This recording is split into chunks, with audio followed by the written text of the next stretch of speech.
రాష్ట్ర ప్రభుత్వం బాలికా సంరక్షణ వంటి పథకాల ద్వారా ఆడపిల్ల భారం కాకుండా విద్య, ఉపాధి కోసం కొంత సొమ్ము వివిధ దశల్లో సమకూరుస్తుంది.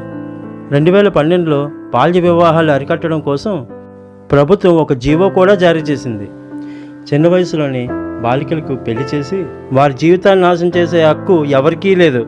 బాగా ఆలోచిస్తే నేను తీసుకున్న నిర్ణయం తప్పని తెలుస్తుంది. ఇది ఒక పల్లెటూరు.